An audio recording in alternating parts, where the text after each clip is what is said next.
what's up, everyone? Welcome to the Sibling Soapbox Podcast. My name is Tristan Venture. I'm here with my sister. Hey guys, I am Heather Evans and welcome. This is a place where we have an open mic, open minds, and we want to hear what you have to say. We're going to jump on the soapbox together. Yeah, so we're trying out this new video podcast thing. I prefer video podcasts to watch. I don't know about you, Heather. I think you mentioned audio for you, right? Yeah, you'll have to tell me why you prefer the video, but for me, audio, I'm always on the go. I'm a mom of three and constantly like their Uber driver. So 3 teens. So I am always in my car. So that's how I started listening to podcasts, was just in my car. And then at home, I'm usually doing something with that. So I'm doing a load of laundry, I'm cooking dinner, and yeah, that's audio has always been a little bit easier for me, although I am diving into the video a little more now. So, but what about you? Why video over audio? Nice. Yeah, I think for me, the video, because I'm such a visual person, working in the film industry, that if I'm not watching something, it's kind of captivating me with whoever's speaking. I tend to lose interest or get a little sidetracked in my daydreaming if I'm driving or something. It becomes kind of like background noise, like radio. And I can listen like audiobooks pretty good, but yes, I do tend to kind of sometimes not pay as close attention. So I really enjoy kind of seeing the speakers and any visual aids that they might have. So, but yeah, Okay. I'm excited that we're doing the video as well as it can be audio if for those who are listening. Yeah, and they want to put like a face to the name. This is who we are, brother and sister team. Yeah, We kind of we kind of look alike. maybe. Yeah. We still kind of look alike after all these Yeah. years. Well, I remember people thought we were twins when we were younger. But... Yes, we are 18 months apart. Mhm. So that's pretty close. Yeah. The DNA doesn't stray that far, I guess. And yeah, a little bit of background about us. We come from a very small town out in the middle of nowhere in Washington State in the foothills of Mount Rainier. We grew up just small town playing in the woods all the time and riding our bikes everywhere, kind of like Stranger Things. And then at one point we both decided that, hey, we've had enough of Cowtown, and we set our sights on our dreams and ambitions and headed to Southern California, to Los Angeles and Hollywood. Yeah, but okay, so that everyone gets an idea of Cowtown. When you say Cowtown, I mean, we literally had cows all over the place in our town. But I remember, and tell me if you remember this, in high school, not only like in our yearbook were there pictures of our like classmates hunting, they're showing off their deer heads, but I knew people that were bull riders and rodeo clowns. That was like their job. So it really was a cow town, small town. Although after meeting my husband and going to his small town in Missouri, like at least we had stoplights. They don't have any We have one stoplights in his stoplight. town. Yeah. We had one stoplight. Yeah. Pretty sure I ran that too. And it was while we were driving one time when you told me to gun it. No, kidding. We'll have to tell that story another time. Yeah, I got a ticket on that one. Got it, Heather. But yeah, TinselTown. That's our journey we got here. Yeah, our journey. We went from Cowtown to TinselTown. We left that small town where we had some big dreams and we made that big move. I'm sure you remember, we come from a working middle class family. No Nepo babies here. No Nepo babies. We are hardworking, blue collar people that we come from. And we were raised by a mother who was a performer, and our father as well. They did dance in high school together. Wait, what? No, they didn't. Did they dance? No, they didn't dance together in high school. Yes, mom and dad danced together on the dance team in high school. Okay, I need to verify that. I do not yes, remember it that. is true. I remember this because I remember mom showing me photos from the yearbook. Sure, we need to ask Dad. But I do remember them taking disco lessons, and we would stay home alone, and they would go take disco lessons. But dance team, I'm gonna have to fact check that. I'm going to find that photo in their yearbook. I'm sure our sister Nicole has that, and we will share that with our audience. Anyway, so our mother was a singer and performer and musicians on both sides of the family. And so, I think we had a lot of that in our background. You obviously with your dancing, and then me trying to be a filmmaker at a young age with limited resources. So we moved to LA, and I went to film school there. So that was my ambition and my big dream. And Heather, I'll let you speak on your dreams and ambitions and what brought you to take that journey with me where we threw everything into a U-Haul. We had one car that we shared. We both sold our cars in order to get money to move. And we threw everything in a big U-Haul, including my cat. Right? Oh my gosh, poor kitty. We had to give her some sedatives and road trip away with her over the mountains. Yeah, and ironically, the car that we brought was hand me down from our father, and it was called the Celebrity, the Chevy Celebrity. Remember So that car? telling. So telling of our future in LA. Yeah, we really were going for the big dream. And Yeah. But so for you, so dancing, yes, so dancing, but I wanted to go back and ask you because I genuinely wanted, I don't remember. What made you first want to go into film and making movies and writing, and like what point in your life in childhood made you want to, okay, someday I'm going to move to Hollywood and live the dream? yeah. So and you might remember this. So I think I was 10 years old. We went as a family and we saw Poltergeist in the movie theater. I didn't go. Maybe a little young to be seeing that. Anyway, that movie scared me so much, and especially with the house that we lived in that was haunted, which we'll have to dive into that on another episode. That movie scared me so much and affected me so deeply. I was like, wow, this is a powerful medium. This is incredible. I want to be a part of this when I get older. Like, this is really unique. And it's just something that affects you in such a visceral way that I was like, I got to do that one day. I want to do that. Growing up, I just kept that in the back of my mind. Of course, family wanted me to be an engineer or take different career paths, but just always had that dream. And our mother at a young age instilled in us, like, believe in yourself and your dreams, never give up, just go for it, no matter what it takes. And I like to think that we did that. That's so funny. I never knew that Poltergeist was your catapult. And I didn't go see the movie with you guys. I was not a horror movie person. I didn't go see it with you. That would have traumatized me. I wouldn't have been able to sleep. So to hear that, I always thought it was Star Wars for you. So that's good to know. Definitely Poltergeist. And we have to talk about our haunted house growing up on one of these Oh, because that that's was, a whole episode right there. yeah. And now for you, so dancing, of course, you dance competitively, throughout your entire childhood. You and Nicole, our oldest sister. Um, so as you dance, I know you dance for the Sonics as well up in Seattle, the basketball team, one of the dancers there, and then moving to LA. Yeah. I mean, I danced since I was little. I competed. I did all the things, but I always had visions, especially, okay, there was a show called Solid Gold. It was like, is that 80s? Yeah, 80s. And I was a kid in the 80s, and I would watch these dancers and I was like, I want to be them. They would just dance on stage with the music that was, I don't know, it was like a top hits show or something. Yeah, I Sometimes live think so. performers. Anyway, I even like wrote a letter to one of the Solid Gold dancers, Darcel Wine. Was that her name? Yeah. I got an autographed picture because I would put her on my wall and be like, I want to be her, a Solid Gold dancer. And kept that in my brain. And then, yeah, I danced through high school, college, and then auditioned and did the NBA team, the Seattle Sonics, if anyone remembers them. They're no longer a team. And then moved to Mexico, ditched you all and moved to Mexico to choreograph and dance there. And then after that, I came home and you were like, let's do this. Yeah, I remember you were like, come on. You've always been the one to push me into the territories that are a little bit unfamiliar and scary. And you've always, climb Chichen Itza. You can do this. Climb the pyramid. That's another story.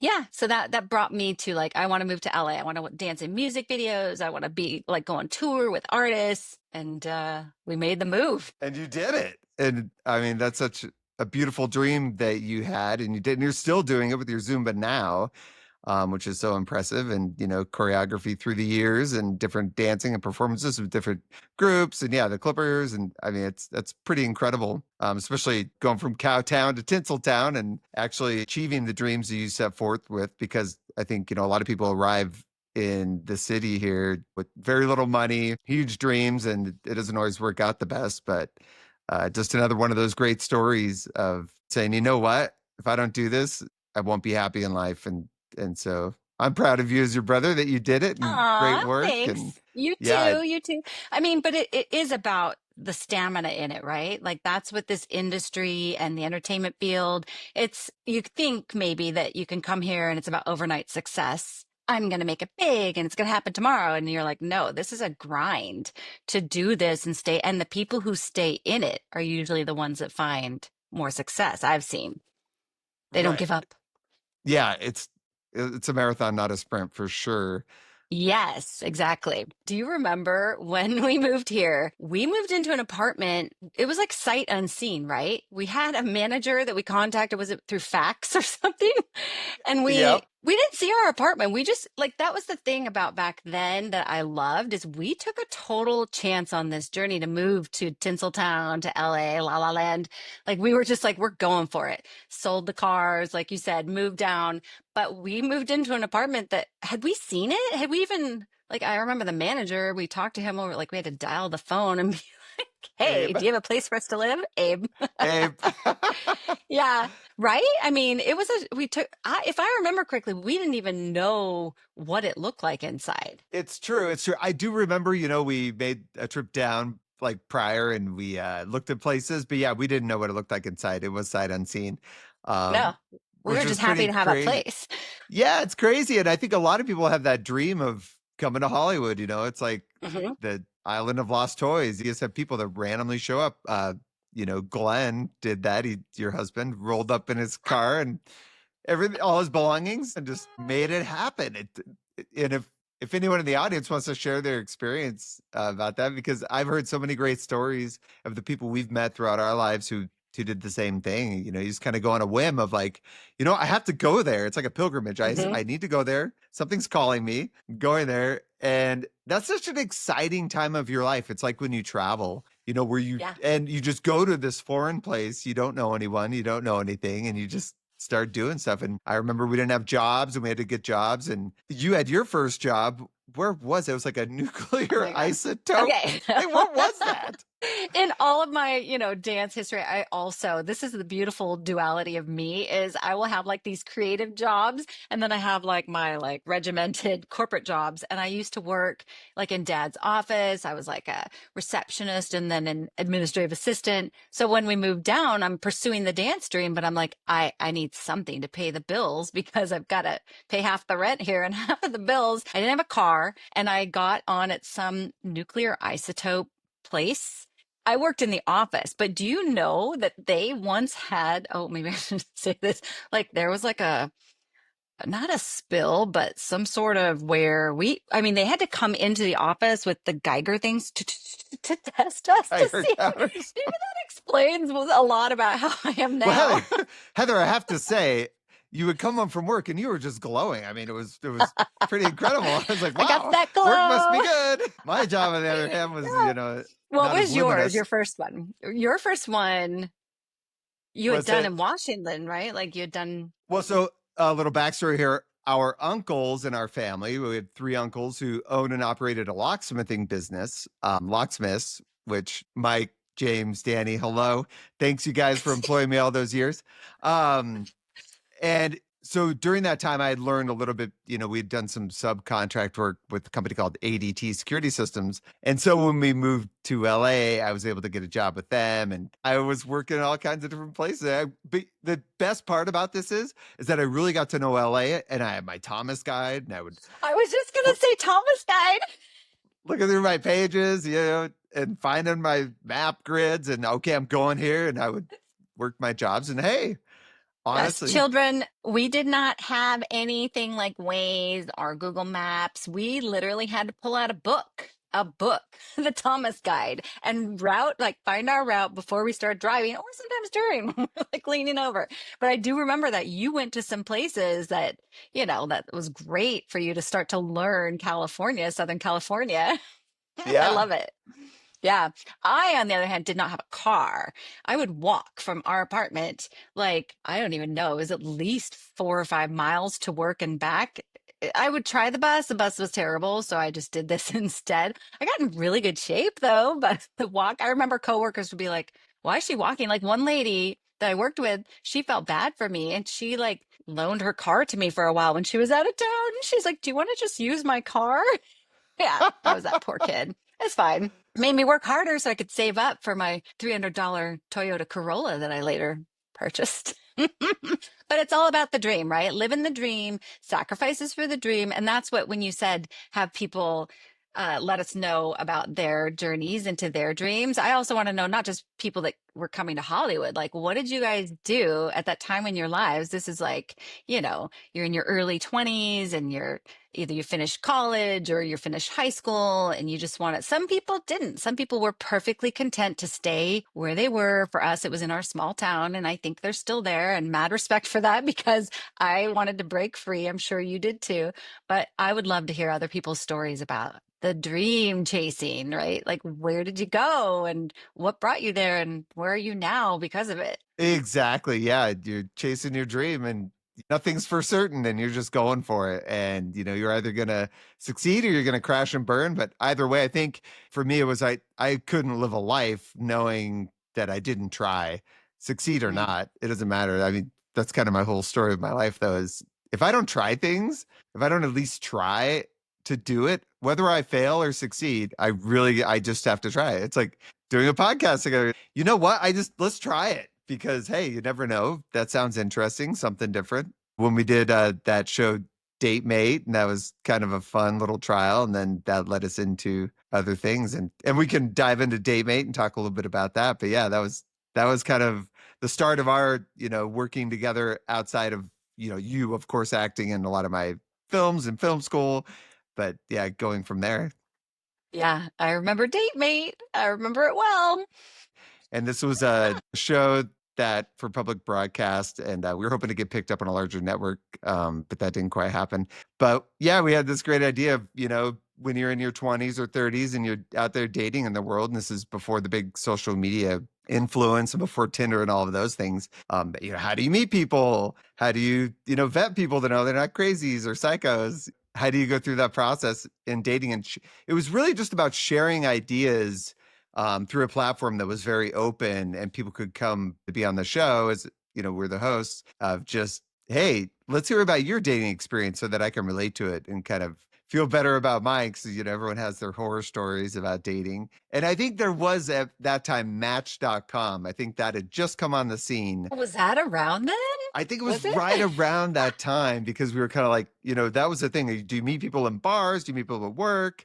Or Yeah. were there those situations where you would go online, I don't know, chat rooms or Match.com was the first, the first day. Yeah, creepers, Did right? wait, did you ever do it? Did you ever go on Match.com or anything I like I that? did one date on Match.com, and it was very awkward and kind of strange because back then you just didn't you didn't have a way to look at the person who you were going to go on the date with to really kind of know if you had common interests or whatnot. And your synopsis of who you were, your brief little bio was very short, and I think we went out to dinner and we were like, yeah, we have nothing in common. And I think she was like, wait, you're a starving artist? You don't have a regular job? Oh, no, sorry, buddy. You're out. You're out. I was like, okay. I I guess I was my own Match.com. I just like went for it and dated all. I didn't vet anything, which I should have. Pretty Hindsight, I should risky. have. It was. Made a lot of mistakes. That's okay. That's what we live for, right? Like we're here to make mistakes, to learn and grow. But in the dating realm, yeah, that's what brought us to DateMate, which I loved doing that with you. And I think that launching that is something that changed both of our lives as far as like, okay, future hosting and to bring it here now is pretty amazing. Full circle moment. Yeah, it definitely was. Oh, and I don't know if you still have yours. I still have mine from a long time ago. Do you remember that book that we made? Let me grab it. We made this little pitch book that we were going to pitch the show. Here. Yeah. Oh my God. We worked hard on this in his little apartment in Hollywood, right? Didn't we get Yeah. together and we like, this was, now listen. Oh my God. That's it. This So was before the day of like easily having graphics done. Didn't we have to hire an artist to help us? I love that. You created that. Like you came up with the template for that. It's yeah, okay. so It's a we just pill bottle. yeah, DateMate was kind of a anecdote for the dating scene, for our show and everything. Anyway, we came up with all this great fun stuff in Yeah, this and book, for but the listeners out there, for the people who are audio listeners, he's showing this book that has this cool cover that we made that's a pill bottle, and inside the logo of DateMate has a pill that's splitting apart. And we did this whole pitch book. We had a set that That somebody we hired to make this pop-up book set. I love it. this is my favorite part right here. That's us. The set. Ah, it was so much And fun. That was a lot of it's a fun. pop-up. It's an actual pop-up, which who makes those anymore? Pop-up I books. I know. We love need it. more pop-up books in the world. We got to bring back the pop-up. Come on, bring back the pop-up. Oh, Anyway, that's that was great. DateMate. Oh my gosh, that was such a good time I think creating I that. might still have my book somewhere. I'll have to go look. I love that. Yeah, you'll have Yeah. to look.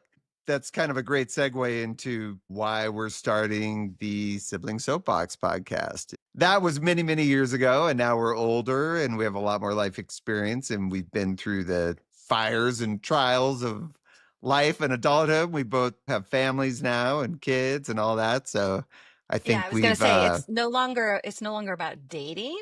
Now it's about life with, relationships, long-term relationships and children, right? So we're segued into that part of our lives, this different season, yeah, season of our exactly. lives. Going Days of Our Lives. Wait, did you just say the soap opera Days of Our Lives? Like Oh, time through an hourglass. Oh, the days of our lives. I just remember that being on every day as a kid. Oh my it's gosh. still it's still on. Our mom loved that show, by the way. It's still on. It's still Yes. They're on. that like even some of those actors, I don't watch them, but I see them on social and I'm like, wow, they're still around. That's amazing. It's amazing how good they look. Oh, I I don't know. wonder We're how famous. that happens. Amazing. But no, Found a youth. this season of our lives, like we're in a different season of our lives now. And I think that a lot of people can relate to this, especially Gen Xers who are like, okay, I've done the marriage or relationship thing, I have the kids, and then it becomes sort of a now what moment. And I think that's what brought us to this. Like, okay, let's revisit DateMate, but now let's revisit it where we are in this point of our lives. Yeah, definitely. And I think, also you get to a point in your life where you have maybe less time in front of you than behind you. And you kind of look at things in retrospect and think back, well, what was my life and what have I done and what can I do in the time I have left? And I think, yeah, part of working with you again in this podcast is just going to be about exploring those topics that are relevant and that we can share ideas with an audience and, as hosts, bring on some guests for some pretty compelling insight into different topics that relate to our experiences as well as experiences by, older generations and younger generations in the kind of somewhat crazy world that we live in these days. That's very dynamic and always changing and sometimes challenging to navigate. But yeah, I think that's what I'm most excited about with this idea of a podcast together. Yeah. And when we say soapbox, giving other people a voice and people we interview, you in the audience, people who are actually watching or listening, we want to give people a chance to give us feedback, like get on the soapbox a little bit. And we're going to get on our soapboxes and let's talk. I love it because I think this is really a good time that discussion needs to happen. And it's about more than just, our generation. We want to hear from other generations. I have teenagers. I want to hear from them. And I think they have a lot of wisdom to offer. And so do, the boomers and those people. So, Well, the boomers, yeah, we really want to hear from them. Like, what did you guys do to us? No, I'm just kidding. Uh, oh, that's yeah. that's a deep dive soapbox right there.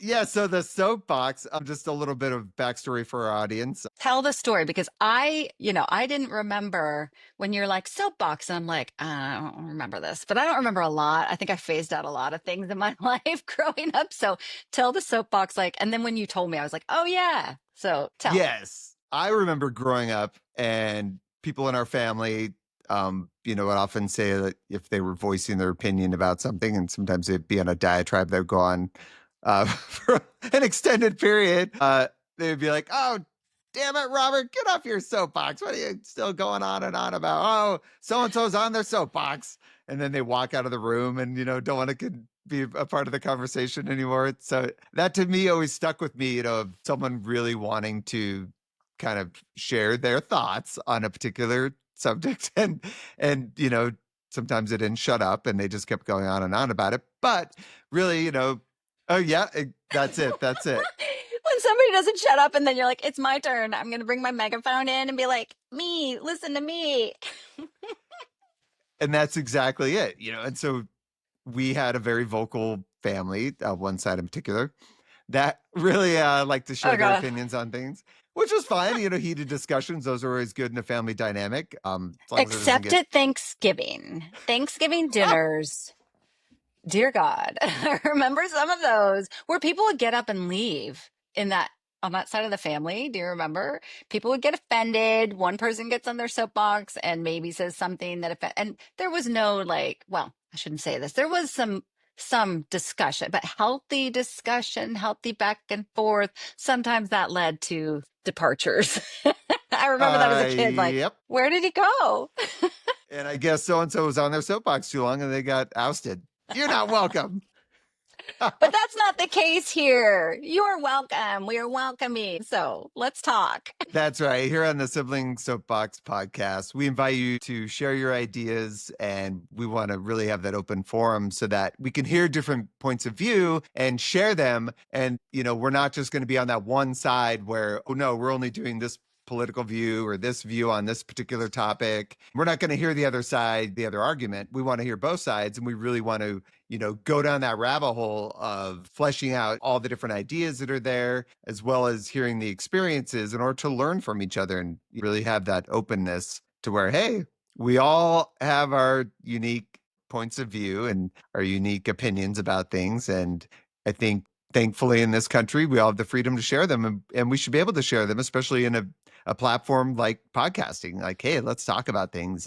Let's hear your unique take on a particular subject, because with that, you may actually learn something new and see it from a different point of view and be like, oh, wow, yeah, I never thought of it that way. And this could actually be useful for me, to hear what other people have to say from all different demographics, different points in life. And so hopefully that will be helpful for our audience. That's kind of our goal here and our mission on this podcast. Yeah, so true. I mean, I know we're brother and sister. We have a lot in common, but on the other hand, we view things differently a lot of the time, and being able to not just from the masculine, feminine, but from, this is your life experience, this is my life experience, and they have been different. So to be able to share with each other, and then I love being able to open this up and hear other people, because I think oftentimes, especially in social media, it's so one-sided. And if you don't join in that banter on that side of things or this side of things, then you're like canceled.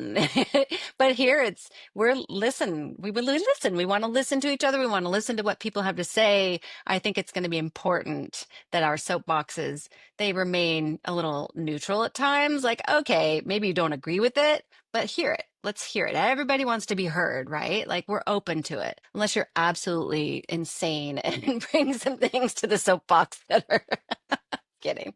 Yeah, yes, we will censor inappropriate content. But if it's fitting and hey, maybe a little controversial, we're not going to We're hold back. not afraid to get controversial, but we want to keep things like this is a safe space too. Nobody's going to come on and make you feel awful. If they do, we'll just say bye. Yeah, exactly. Exactly. And so, yeah, we're Yeah. really excited.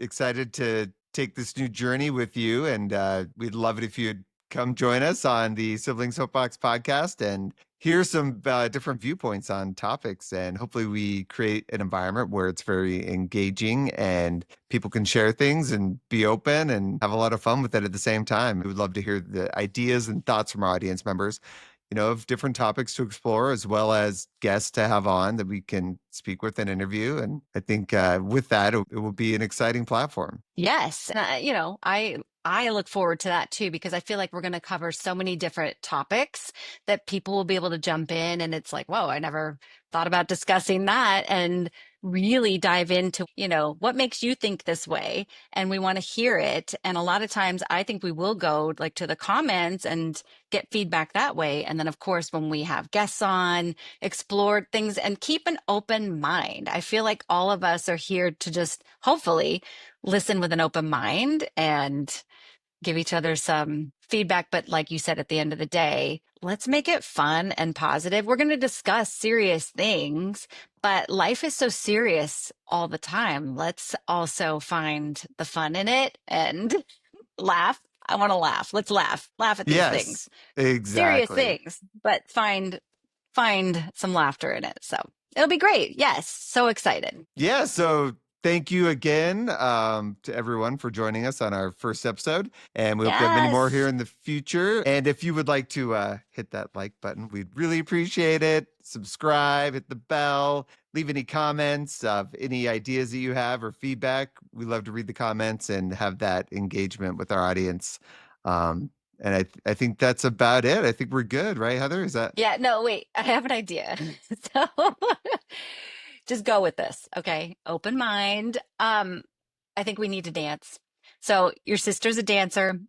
I Okay. teach dance still to this day, and I think that one of the best ways to start your day, to end your day, to get through any like difficult times in your life, whatever, is to dance. So we need to lead the way with dancing. So stand up. Do you have room to stand up? Yeah. Maybe. Stand up. We're gonna dance. We're Okay. gonna dance this out. Yes. You ready? And go. All right. Okay. Oh yeah, I'm feeling it. Pirouettes. Oh wait, that's me.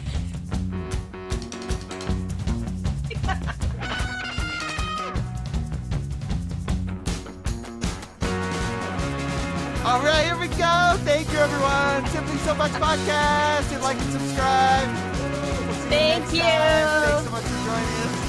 Oh, no, Thank you. go on there. Thanks, everyone. Working Until out. next time. See you Thank soon. Sorry, I couldn't find that in your home. I'm gonna have to unplug Siri next time. Crap. She wants to dance too. The